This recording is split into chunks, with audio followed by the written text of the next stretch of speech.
عالمی یوم اساتذہ کی مناسبت سے صحت مند معاشرے کی تعمیر میں اساتذہ کا کردار کے عنوان پر بلتستان یونیورسٹی انچن کیمپس آڈیٹوریم میں سیمینار کا انعقاد ہوا، جس میں اس دن کی اہمیت و افادیت پر مقررین نے تفصیل سے روشنی ڈالی۔ تقریب سے خطاب کرتے ہوئے گلگت بلتستان اسمبلی میں قائد حزب اختلاف محمد کاظم میثم نے کہا کہ ایک استاد ہی معاشرے کا بنیادی ستون ہوتا ہے۔ استاد ایک فرد ہی نہیں بلکہ پورے معاشرے کو سنوارنے کا فریضہ انجام دیتا ہے۔ انہوں نے کہا کہ اساتذہ کی عزت و تکریم میں آنے والے وقت کے ساتھ ساتھ اضافہ ہوتا جائے گا۔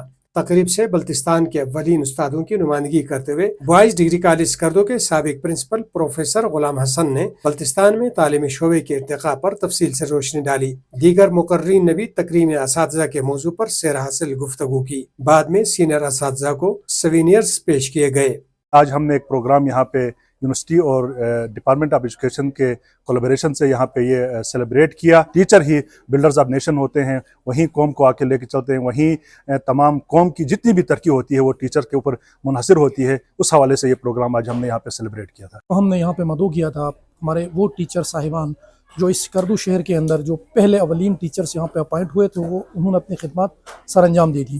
ساری عمر انہوں نے لگائی درس و تدریس کے لیے۔ آج ہم نے ان ایسے اساتذہ کو یہاں پہ مدعو کیا اور ان کو ہم نے خراج تحسین بھی پیش کیا۔ یہ جو ایونٹ کروائی اسی لیے کہ تاکہ ریوائول ہو، اس کی جو امپورٹنس ہے ٹیچنگ جو پروفیشن ہے اس کی ریوائول کے لیے ایونٹ ہم نے رکھا ہے، تاکہ معلمین کی جو عظمت ہے اس کو دوبارہ سے نمایاں کیا جائے اسٹوڈنٹس کے سامنے، تاکہ ہمارے معاشرے کے اندر پہلے کی نسبت پہلے جیسا کہ ہمارے معلمین تھے، جیسے کہ آج ہماری تقریب پہ موجود ہے پروفیسر غلام حسن صاحب، پروفیسر محمد علی صاحب، ان کی طرح کے دوبارہ سے اس طرح کے معلمین ہمارے معاشرے میں وجود میں آئیں، تاکہ ہماری معاشرہ صحیح سے ترقی کر سکیں گے، ایک صحت مند معاشرے میں اپنا اچھے سے کردار ادا کر سکیں تمام معلمین جو ہے۔